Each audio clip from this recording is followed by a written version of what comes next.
All right. Hello, everyone, and welcome to another conversation, another episode of Courageous Conversations. There we go. Today, I'm joined by Dr. Karlyn Borysenko. Did I say the name right? Perfectly. Yep.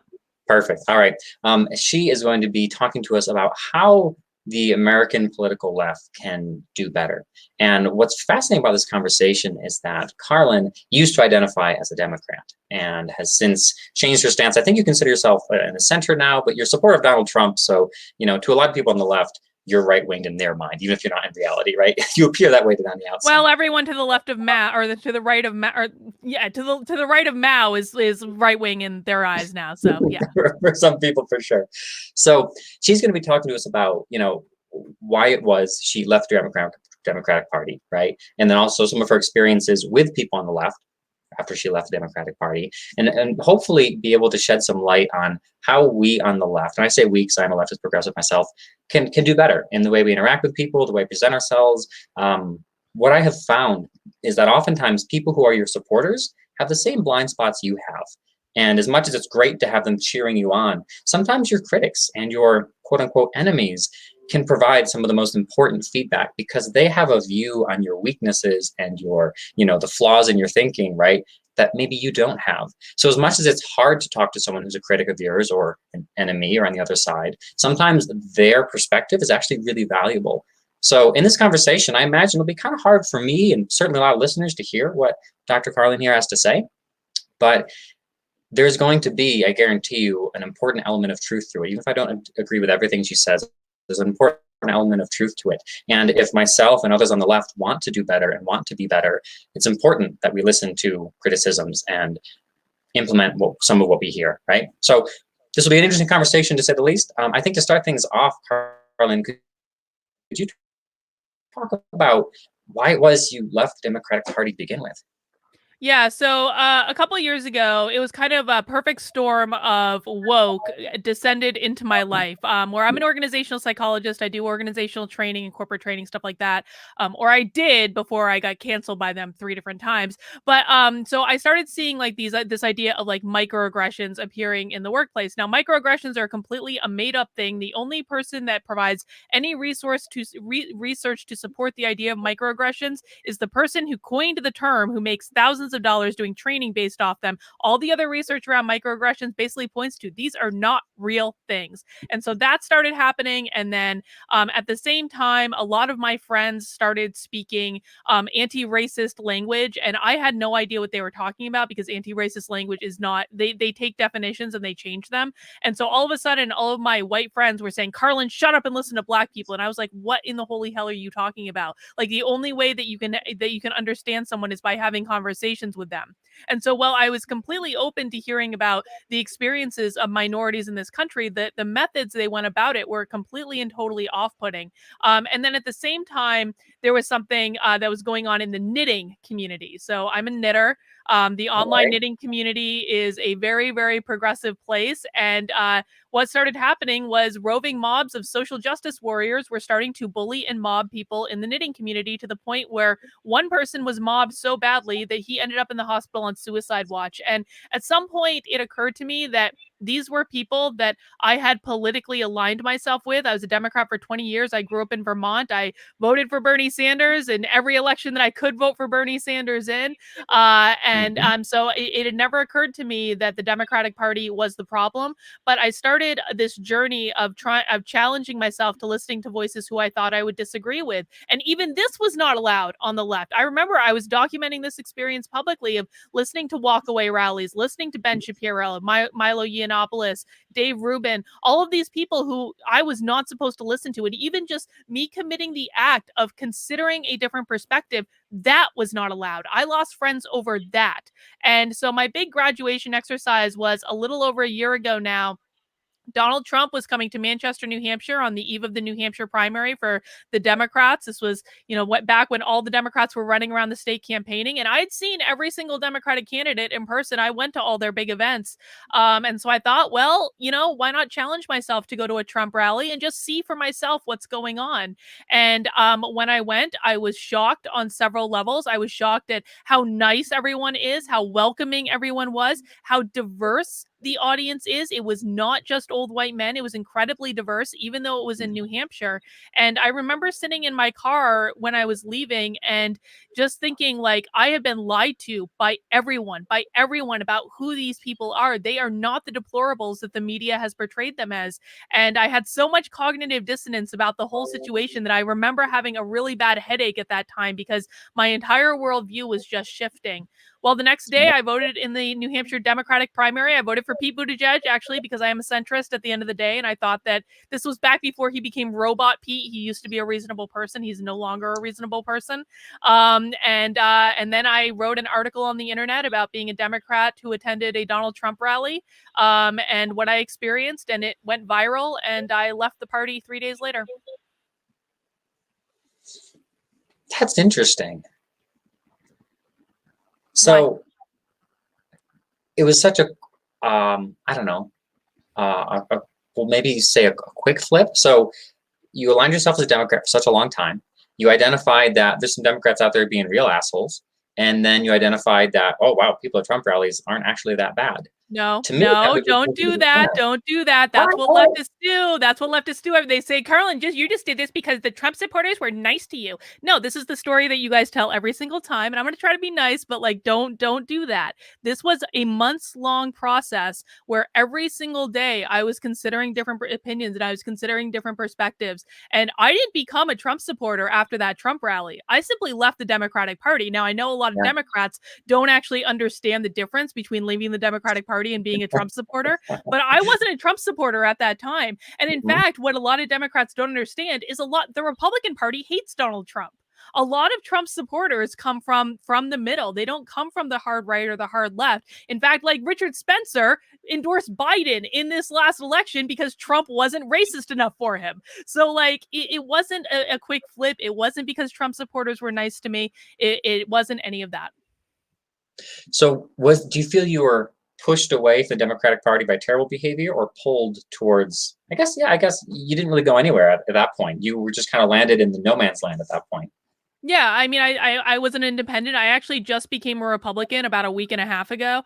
And so no, I was an independent for a while, and I was my vote for Donald Trump originally was going to be a protest vote against the Democrats. It was like, I don't like Trump, but you have given me no other option because you are acting crazy. Like, I've always been a centrist. I would never have classified myself as a leftist. I believe in compromise. I believe in reasonable conversations. I believe in giving up a little bit of what you want to get a little bit in return. And so my original vote for Donald Trump was going to be a protest vote, but then frankly, like once you open your mind and you actually start listening to what the man was saying, I don't agree with Donald Trump on everything. And there are certainly things that, that he did that I do not like, but he also did do a lot of things that I liked. And my biggest thing from day one has been critical race theory. I think that critical race theory is awful. I think it is an existential threat in this country. And the fact of the matter is that the only politician fighting against it was Donald Trump. And he banned it by executive order in the federal government and in all federal government contractors. It helped a lot of people. And so that's when he earned my vote. Interesting. So you talked about, leaving the Democratic Party, a months-long experience of people just being terrible. I guess maybe give us, I don't know, a bolded list of what you saw in the Democratic Party that was so repulsive that made you say, I can't associate with that.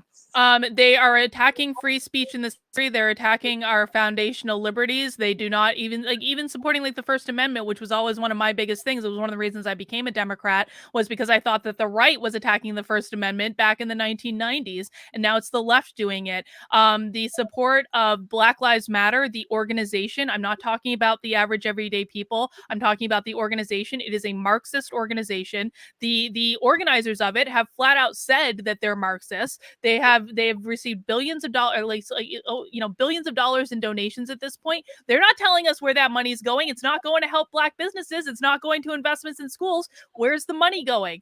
And this unconditional support of Black Lives Matter is really, really disturbing to me because I have been physically attacked by Black Lives Matter. My friends have been physically attacked by Black Lives Matter for committing the crime of not being a Democrat. I have friends that I have friends that went to the RNC at the White House. They were at Trump's big speech. They came out of the White House. These are gay men, and they were physically attacked by Black Lives Matter and had homophobic slurs hurled at them on the streets of Washington, D.C. This is all on video. A week later, I was doing a walkaway rally. And by the way, if you want one thing that the Democrats can do to not piss us off, Democrats like to say that the walkaway movement is fake and we're all Russian bots. I assure you that we're not. I toured with Walkaway for the entire back half of 2020. We are actually real people. But we were doing a walkaway rally in Dallas, Texas. Black Lives Matter came and they disrupted our entire rally. They actually disrupted the speech of a Black woman. They're very prone to do this, by the way. They did this into Chicago to us too, is all these white Black Lives Matter protesters came, and we actually literally had more Black people speaking at our rally than there were Black people on the Black Lives Matter side, but they were beating their drums and drowning out Black voices.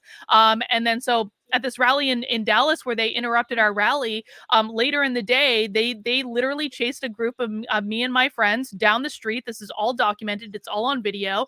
And so they're not the organization that people think they are. So the blind support for Black Lives Matter on the Democrats is just untenable for me. Also, their support of Antifa. And Antifa and Black Lives Matter are not the same thing. But this whole idea that the Democrats won't even acknowledge that Antifa is a real thing. Antifa has been trying to burn down a courthouse in Portland, Oregon for the last month. This is all on video. On Joe Biden's inauguration day, Antifa destroyed the Democratic Party headquarters in Portland, Oregon. The violence on the left is, when I was in DC, I saw Antifa marching down the middle of the street chanting America was never great. And all of these things are supported and condoned by the Democratic Party. No one is speaking out against them. And for me, it's just beyond the point where I can even consider supporting them at this point because of it. It's interesting. One thing that did, come up in the conversation that you and Jeff Harry did, I don't know, a month or so ago, is it did become obvious to me, and this is also embarrassing to admit, but like I was unaware that there was like a far extreme dirty underbelly to the leftist movement, right? Oh, yeah. Because my news sources just kind of like move past that, right? The only stories of like violent extremism and hateful actions that I hear are when people on the right stoop to that level. But hearing this made me realize, oh, so people on the left are prone to stooping to the same level of violent extremism and, just shitty behavior, right? Yeah, people on the left are worse.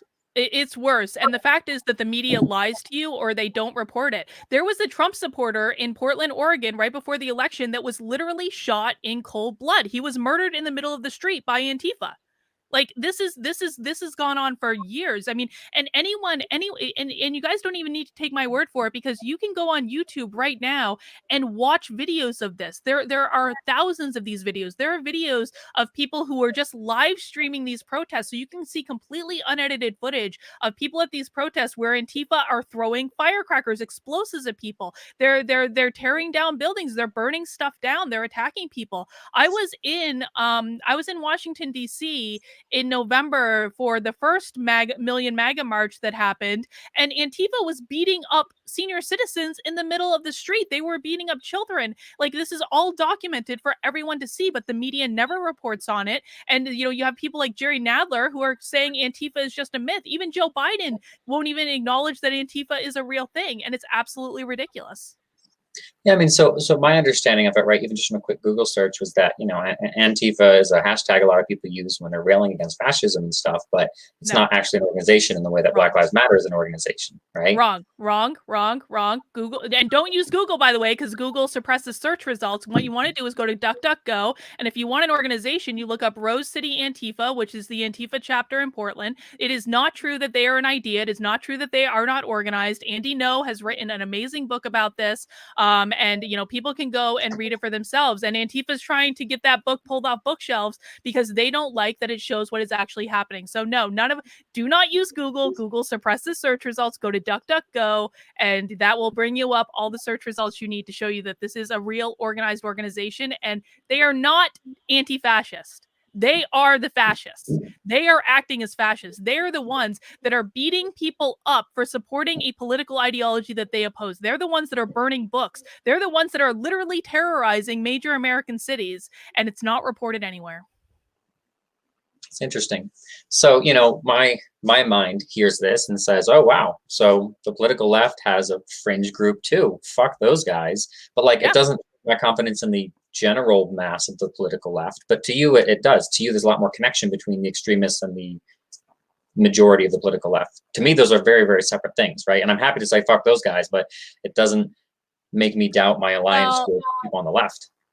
I'll be interested to see if you actually research Antifa though, because I suspect what's going to happen is that we'll get off this call and you won't go in down the rabbit hole and find out what Antifa is actually doing. And I don't mean that as an insult, but that's just the way this works. Is the left doesn't want to know what's going on. You are being lied to by the media. You're being lied to by the New York Times. You're being lied to by the Washington Post. You're being lied to by every major media outlet that you trust, and that's why it's so. And I'm not saying, by the way, that the answer is to go watch Fox News or OAN or Newsmax. Those are right-leaning sources, but the answer is to go and view the primary documentation, the primary videos of people who were at these protests just filming what's going on. And until the left actually starts openly acknowledging what is going on and what actions they are condoning, and they stop saying that Antifa isn't real or Antifa isn't organized or Antifa, here's something my friends have well, former friends now because they don't speak to me anymore, but my former friends have actually said to me, Karlyn, Antifa are just peaceful folks who like to fight fascism. That's not true. I have friends that have actually been attacked and physically harmed by Antifa just for being who they are. Andy No was physically assaulted to the point of having a brain bleed by these people. It is absolutely ridiculous what they're getting away with. And in places like Portland that is so overrun with Antifa, it's like I cannot go to Portland, Oregon. I will get physically assaulted if I go to Portland, Oregon. And I know that going into it. And the police there are doing nothing about it. It's interesting. So I appreciate you bringing to our attention, right, that there is, shit going down on the political left, because you're right, the news stories that we hear about all the time are just when people on the right go too far and go into extremism and do terrible things. That's all over the place. I can't think of a single major news story of someone on the left going too far, right, and going to violent extremism, but apparently it's happening. It's just not covered, which is irritating, concerning, and infuriating, even for me, because truthfully, while I say, oh, I'm on the left, I really just care about like basic human decency, right? Like, I don't care who's violating it. It's going to piss me off.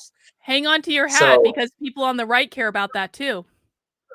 People on the right care about that. They care about people. They want to lift people up. They just have different ideas about how to do it. And I'll tell you what, too, the media not only lies to you by not reporting what's going on the left, they lie to you about what's going on the right. I was in Washington, D.C. on January 6th. I was at the Capitol. I didn't know what was going on inside the building, but when I showed up at the Capitol, what I saw was a mass of at least 50,000 people on the Capitol lawn sitting there chanting, not really doing much of anything, waving their flags and chanting their chants like any other rally. What did the media do? They focused in on the one dude that's carrying the Confederate flag, because I have pictures of the events. There were Confederate flags there. They're crazies at every protest, but they were like onesies and twosies in a mass of over 1 million people. And so that's what the media is going to show you, though. They're going to show you the crazy people that are doing the crazy things. They're not going to show you the average people. The media has lied about who Trump supporters are. Trump supporters are a very diverse group of people. Again, like I do stuff with Walkaway. Walkaway has a very large LGBT contingent. There are LGBT Trump supporters. Rick Grinnell was appointed by Donald Trump to be the first openly gay member of the cabinet. Pete Buttigieg is trying to take credit for that now, but Pete Buttigieg is not the first gay member of the cabinet. Rick Grinnell was, and he was a very big fan of Trump's. And so there's a lot of people from a lot of diverse coalitions that you never hear about because the media doesn't want you to know. Yeah, that's interesting. All right, so takeaway message so far is don't trust the media, which isn't necessarily new to anyone, but this has kind of brought it to new levels for me, in particular in the specific area of leftist extremism. Leftists are just capable of extremism and shitty stuff as the right. You think it's more. I'm not, I'm still out, jury's out on that in my mind, but I know it's possible for both sides to be terrible people. That just runs in humanity. What about for more run-of-the-mill, non-Antifa, non-Marxist leftists, right? Let's talk about online behavior, right? All right. Let's talk about, how regular, progressive, woke white people behave themselves online in the presence of opinions they disagree with. What has your experience been? And again, what's your advice of how to do it better and what to stop doing? Stop calling people racist. First of all, stop changing the definitions of words, because you change the definition of racism. You literally change the dictionary definition of it to be something that it's not. Listen, I have yet to meet a single real racist on the right. And I am friends with people like Jack Posobiec, Like I've kind of like Mike Cernovich, like people who you might think like based on the smear pieces that the Anti-Defamation League has done on them, like you might think these are people that are actual white supremacists. Like they're not. They're really not. So, and if they're not, then the average everyday people on the right, they definitely aren't. They. I have yet to meet a racist. So stop calling people racist. It is the first thing that is thrown out in literally every circumstance. And the fact of the matter is like when you call everything racism, then you are losing the meaning of the word. When you call everyone a Nazi, first off, the fact that you call everyone a Nazi, you're really pissing off the Jews. Like because it is diminishing what their relatives, what their family members actually survived in the Holocaust. So stop it. Like these people are not Nazis. They simply have different ideas than you. And it would behoove many people on the left to stop looking at these people as your enemy, open your mind, hear what they have to say. You might not agree with them on everything. And certainly, like, there are things that I do not agree with them on, but you're going to find a lot more reasonable people than you think. The right are simply people who want their individual liberties protected. What they're focused on right now is the First Amendment and the Second Amendment. These are the things that they care about. They care about being able to go to church. They care about being able to say what they want to say. They care about not being canceled. Like, and this whole idea too, like I mean, I am I am on the verge of getting banned off Facebook right now for quoting the New York Times. I quoted the New York Times on my Facebook page, and they're absolutely going to ban me at some point. They have actually restricted my page. If you go to my Facebook page, you'll actually get a little warning that says, "Are you sure you want to like this?" Like this is what the technology companies are doing to people who do not acquiesce to the left, and it's ridiculous and it's completely unnecessary. That's a lot. I know I just ranted a little bit there. You caught me on. It's my third interview today, so I'm a little fired up. I apologize. It's not because you're saying anything. It's just because I'm fired up. No worries. No. So here's something that I've noticed, and we can riff on a little bit. Mhm. The left seem to, I would say, accurately understand a lot of concepts of the importance of empathy, right? The importance of listening and understanding, right? In a lot of different situations. They understand how important that is. For example, right? They understand not nullifying the lived experiences of people of color and like listening when they tell you about their experiences, right? They understand that concept. They understand the concept of, hey, when there's someone struggling with, a drug addiction or something like that, right? They need empathy, they need compassion, they don't need judgment and harshness, right? We understand a lot of these concepts, even like the idea of restorative justice and how you deal with like felons, right? Rather than just simply laying on the punishment, it's better to give them what they need to live a better life, seeing the best in everyone. Like there's a lot of these things that in a lot of scenarios the left identify, and I very much agree with and say, yes, that is absolutely the way human beings should be dealt with, how relationships between human beings should work. But what I've noticed is that those same rules are never applied to people on the right. People who are Donald Trump supporters are not deserving of the same kind of empathy, compassion, listening, understanding, second chances, whatever, right? People on the left understand that it's absolutely abhorrent for a Christian couple to ostracize and cut off their gay son because they disagree with his life choices, right? In their perspective, their life choices. They understand that's terrible for families to be torn apart over something like that. And they know the Christian right is in a terrible place for doing that. However, for some reason, they can't see that it's just as bad for parents to cut off their children for being different politically, right?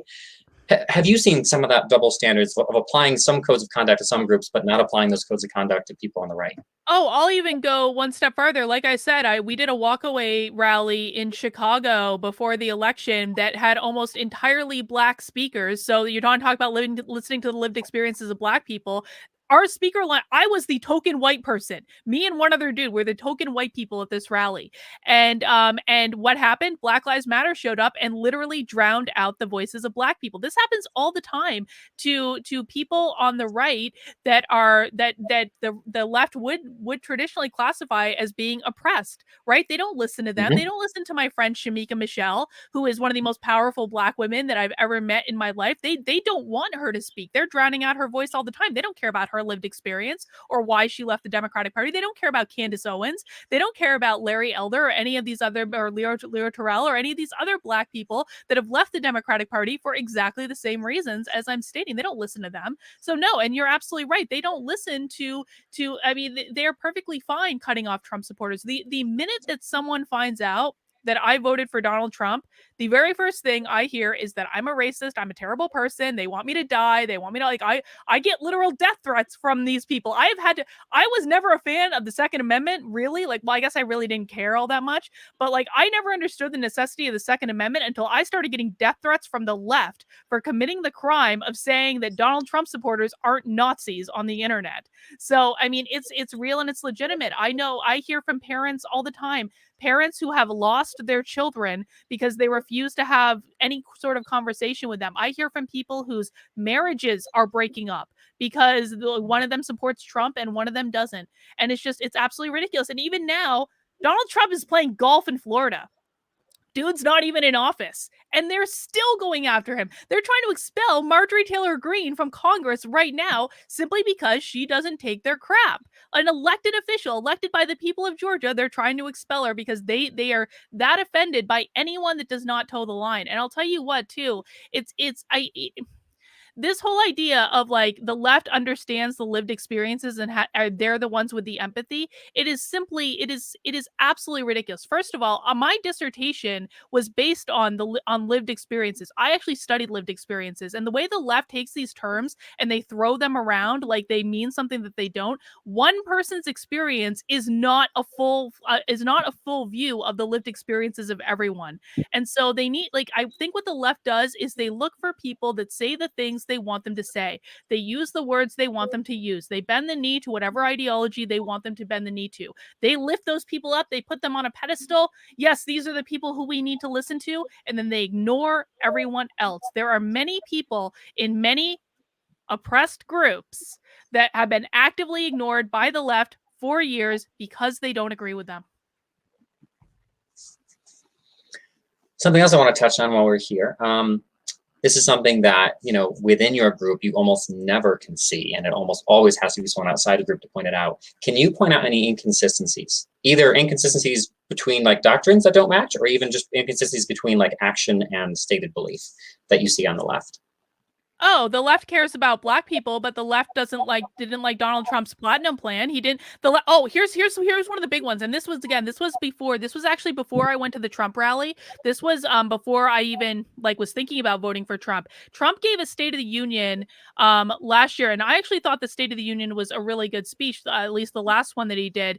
And one of the reasons that I liked it is he talked about the lowest African American unemployment rate in history. That happened under Donald Trump. Lowest African American unemployment rate in history, lowest Latino unemployment rate in history, lowest unemployment rate for women's and young professionals in 50 years. Wages were going up across the board. Literally every single community that the left wants to pretend that Donald Trump was trying to keep down, their wages were going up. They had more options for jobs than ever. Donald Trump was talking about this in his State of the Union, and so I tweeted out at the time. I was like, I like low unemployment. I think low unemployment is a good thing. I think it's a positive thing, and I think it's positive for everyone.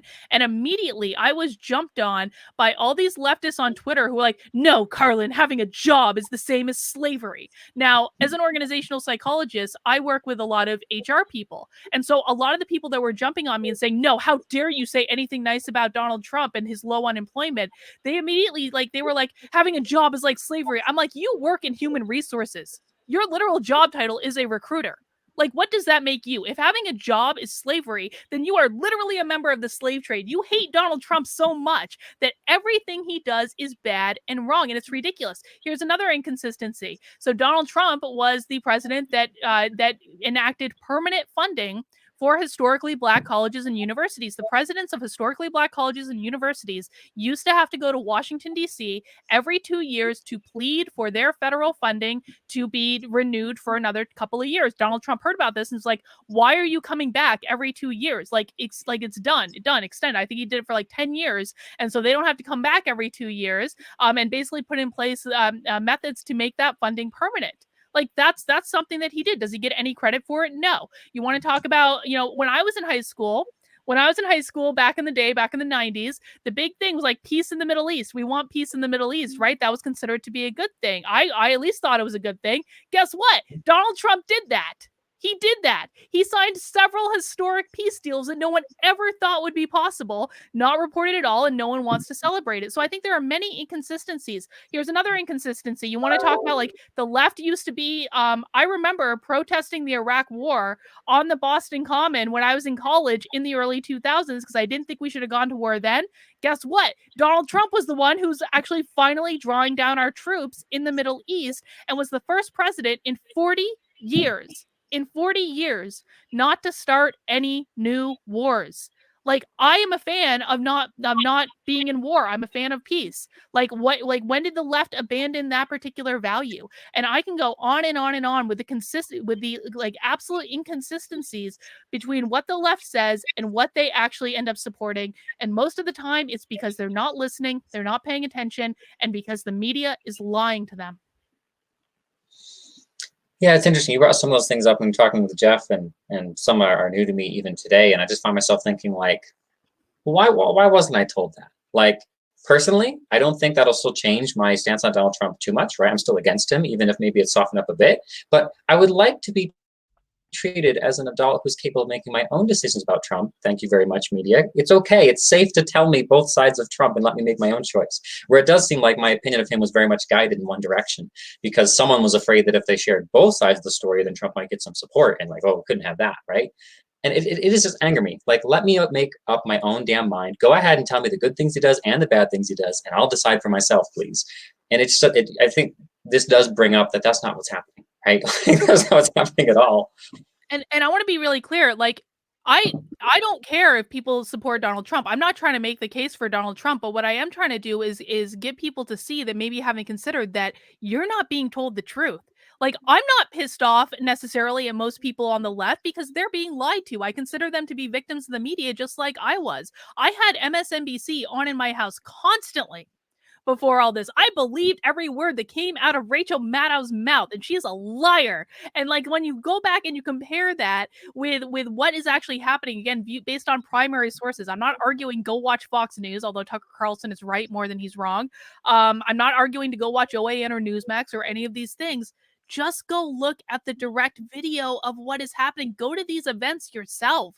Like, one of the reasons I went to DC on January 6th wasn't because I thought that anything was going to be changed. It was because I knew that the media was going to completely misreport what happened, and I wanted to be there for myself to actually see it in person, because that is the only way that I trust it anymore, is to see for myself what's going on.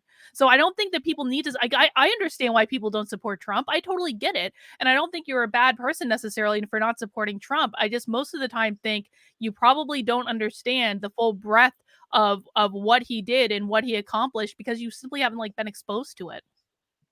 Yeah. What about people who have someone in their life who sees things very, very differently from them politically? And for the purpose of this conversation, let's just say it's someone like me who's a leftist who has someone in their life who's, on the right. And some aspects of what that person on the right believes, at least from my perspective, are dead wrong. And I want to help them out of that worldview and help them see the light, right? I want to help open their eyes. Mm-hmm. Well, I guess, first off, let's talk a little bit about how the people on the left usually go about doing that, and let's maybe talk about a better way to do that, right? Because typically, right, as you mentioned, when people on the left see someone who disagrees with them, they pretty much immediately come up with this theory about, oh, you are ignorant, right? You don't know what you're talking about. You are hateful. You are bigoted. If it's a race issue, then you are racist, right? If it's something like, finance or tax code or economics, then it's just a matter of, oh, you just don't understand, right? You're just going with what your parents told you when you were raised back in 1980, and you haven't thought for yourself since then.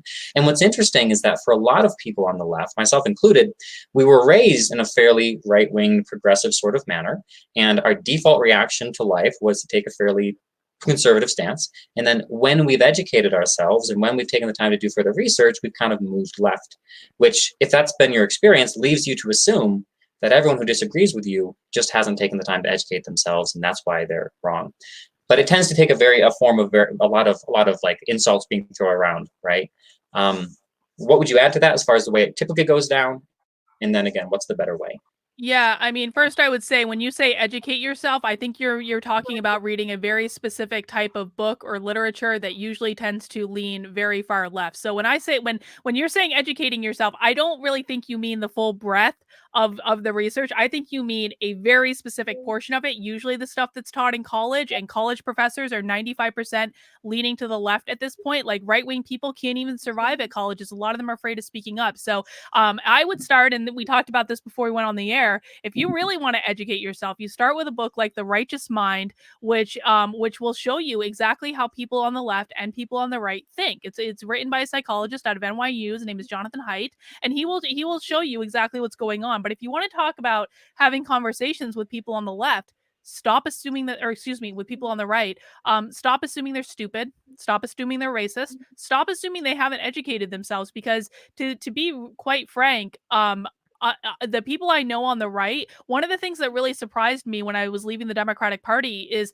how much, frankly, smarter and more well read and more in tune with culture the people on the right were than the left. Because here's the thing, and Haidt talks about this in his book, left wing people tend to only consume media from left wing sources. So you're watching MSNBC, you're reading the New York Times, you're reading the Washington Post, you're reading all these things that have a decided left wing slant, and that's where you're getting your media from. Even the authors that you read, like if you read like Kendi and Robin DiAngelo, oh my god, Lord help you, because then they're going to convince you you're racist on top of it, which is completely untrue. There's no research to back up either of those two people, but you don't have access to it because that's what you're using to educate yourself, right? So you're using left wing sources. What the right does is they read more. They read their right wing sources, they watch their Fox News, they watch their OANs, they do all that, but they are much more inclined to also consume left wing content. They understand what the left is thinking. And what Jonathan Haidt actually found is that people on the right can predict the positions of people on the left. People on the left cannot predict the positions of people on the right. They can't do it. They don't understand it. And so, I mean, don't assume these people are uneducated. They've read different things than you. They have different perspectives than you, but they have a perfectly fine platform to stand on. The goal should be, when you're talking with people on the right, first of all, don't try to convince them. They're going to know what you're doing. They've been down this road before, and you're not going to get anywhere. The minute that they think that you're trying to convince them of something, or you're trying to change their mind, is the minute that you end the conversation. You might as well just call them a racist and call it a day, because they're not going to listen to what you have to say, right? But listen to their perspective. Understand their perspective. Try to understand the things that they really care about. And most of the time, what you're going to find is that they don't want their individual liberties infringed upon. That is the core of what people on the right care about. They just want to be able to live their lives and do what they want to do and not get canceled on social media just for voting a certain way. I mean, a lot of them are very, very concerned about being persecuted in this country. A lot of them, one of the reasons I think January 6th happened is that we had a group of people that for 5 years was told that they were bad, horrible, racist people. They had the media calling them names every single day. They have everyone on the left calling them names all the time. Their relationships with their families are dissolving. They're afraid of losing their jobs if they speak up and say what they think, or even if they wore that MAGA hat in public, they were afraid of losing their job. And this type of emotional abuse, and I do think it's emotional abuse that came from the left towards the right, it's only tenable for so long before something explodes, right? That's, I think, one of the things that we saw on January 6th. And so you've got to stop with the name calling, stop with the bullying, stop with calling anyone who disagrees with you a horrible name, stop with the demonization, stop with the canceling. I cannot tell you how many times people have tried to cancel my psychology license. Now, I'm lucky. I'm an organizational psychologist. I don't need a license, but I can't tell you how many times people have tried to cancel me. And they've actually been very successful simply because I disagree with them. You have to stop. You have to start listening and really come from a place of trying to understand. You don't need to agree with someone's perspective in order to understand where they're coming from. So I like what you said there about, what happened at the Capitol. Because this has been a thought that's been kicking around in my head. And, I'll share my perspective on it. Obviously, the way I'm looking at it isn't the way you look at it, but I think we may have some alignment here. So it was always a little bit mysterious to me. why people on the right supported Donald Trump, considering he, so violated a lot of things they held to, particularly the religious right in particular, right? There are a lot of things Donald Trump does to that a Christian should be totally appalled by, but they didn't care. So I asked myself the question, where did this blind loyalty come from, right? Where did this total willingness to just like overlook anything bad and only focus on the good come from? And part of the answer I came to was in kind of that emotional abuse piece you talked about. For so long, you said 5 years, but of course, it's really been a trend for the last, I don't know, at least 30 years, right? Of the world moving more left, where these people are consistently told they're terrible, they're awful, they're racist, they're the worst, they're getting canceled, they're afraid for their, etc. And then somebody comes along, somebody like Trump, and he says all the things they've been wanting to hear. And he says they're good people and they're angry people and they should be listened to. And he says all those things that they've been dying to hear from someone in power for so long. And they're just attracted to him, right? And magnetized to him to the point of loyalty where they don't care if he does bad things too. The fact is, he's putting a salve on an emotional wound that's been festering for 30 years. They're willing to give him loyalty and keep loyalty. So my thought is, and again, this is where we're going to separate a little bit here, but my thought is dangerous people like Donald Trump, or let's put it this way, dangerous people like what Donald Trump was portrayed as, God knows what he's actually like, but dangerous people like what Donald Trump was portrayed as will continue to come along from time to time, right? They've always been there throughout human history. People like that come along. What separates the ones who become Adolf Hitler and wreck the world and the ones who just kind of fizzle out as a local politician and go nowhere is the amount of grassroots support they get. In a similar way to how in nature, lightning strikes are common. They're always present. What separates a small little brush fire from a total forest fire that wipes out a whole state is the amount of like dead wood just laying around waiting. Mm-hmm. So similarly, I think when there's this sentiment in a group of the population of being kicked and spurned and suffering emotional abuse for a long time, and then this leader comes along speaking their language, then suddenly people are willing to flock to them and they really take off. I learned that a lot of what led to, Hitler's rise in Germany was the fact that a lot of German men were struggling with a terrible economy, right? And they couldn't provide for their families and they were feeling, powerless and emasculated and frustrated.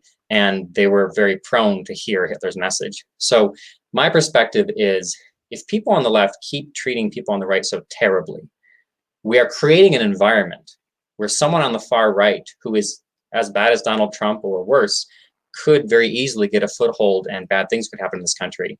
Where if we treat people on the right better, we'll always have our disagreements, but there won't be as many people who are just fodder for extremism. Any of that line up with your perspective, either for the left or the right or anything? No, I think you fundamentally don't understand why people support Donald Trump. And if Hitler ever does rise in this country, it's going to come from the left. It's not going to come from the right. The left are the ones burning books right now. The left are the ones canceling people for ideas. The left are the ones that are very literally trying to pass laws saying you can think this, you can't think that. And if you think this, then we're just going to ban you off of social media. That's all coming from the left, ain't coming from the right. People supported Donald Trump because he was not an establishment politician, because they thought that because here's what you need to understand.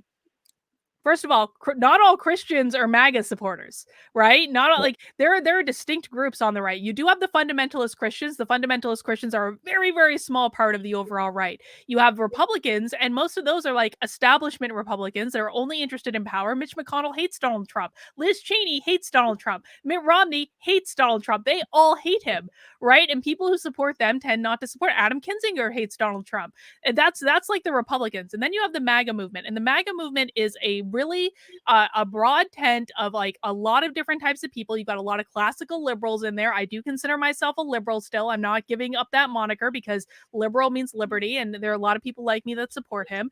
And you have people that frankly were tired of business as usual. That is why Donald Trump garnered support. And I to be really frank, and I talked about this in my conversation with Jeff. I believe that the populism on the left, and who I do actually tend to agree, like the people like Jimmy Dores, I do agree with a lot of what Jimmy Dores says. Populism on the left would benefit greatly from aligning with populism on the right. And that's what Donald Trump is. He is a populist figure. He's not Hitler. He has no resemblance to Hitler. We need to stop making that comparison because it just doesn't hold water at all when you look at the actual facts. And if populist left and populist right could find their way around getting over like their hatred of like Donald Trump for a second and moving forward together, the fact of the matter is we do have a common enemy, and it ain't Trump. It's the establishment in Washington, D.C. The Republican Party and the Democratic Party are exactly the same. The people that have been there forever, the people that are currently controlling both parties, they are exactly the same. Trump supporters do not like the establishment Republican Party any more than they like the Democratic Party. They're not a fan of either. And so again, I really have to just strongly push back on many of the reasons that you said that people support Trump. People do not have blind loyalty for Donald Trump. That's just simply not true. They like him because he's a fighter. He was fighting back against the establishment, and they saw how much the establishment hated him.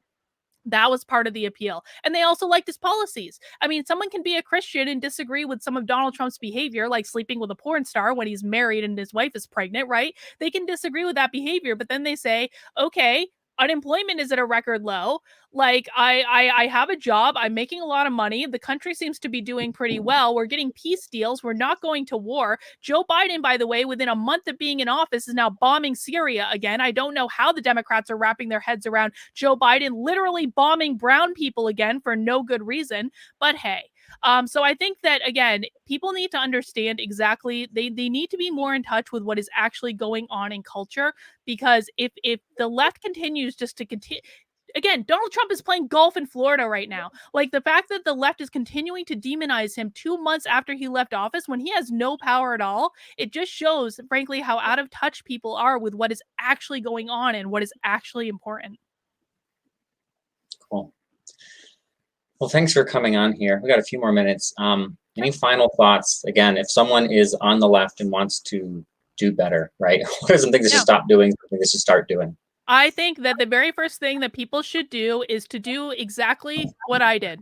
And I've been down this road, and I understand it's not the easiest thing to do, but go onto YouTube where you have a wealth of free information and purposefully watch videos of people who you think you are going to disagree with, of people who you think you are going to hate, of people who you think are Satan. Go watch Ben Shapiro. Go watch Milo Yiannopoulos, who, by the way, Milo Yiannopoulos is actually really funny and like a really like interesting character. I don't agree with everything he says, but he's funny. So go watch his old stuff. Go watch Andrew Breitbart before he died.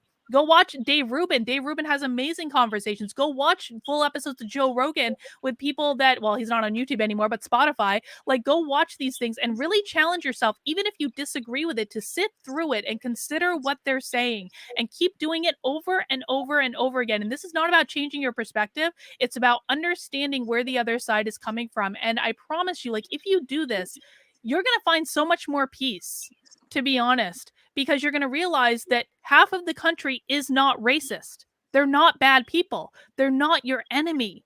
And there is an actual enemy in this country, and it's the establishment politicians and the establishment media that are just trying to control us all day, every day. That is the actual enemy, and that is who we should all be fighting, regardless of if you're on the left or if you're on the right. Cool. Well, thanks so much for having this talk with me. Like I said, agree or disagree. I think everyone listening to this hopefully had a widening of their perspective, because I do think we're being fed a too simplistic a view of the world, and there's a lot more to it. So thanks so much for coming and shining a little light on that. Well, thank you for having me and for being open to the conversation. And again, I know I was getting a little fiery there. It wasn't directed at you. It was just my frustration with the greater situation. No worries. No worries. I know how that is. Thanks for coming on. Thank you.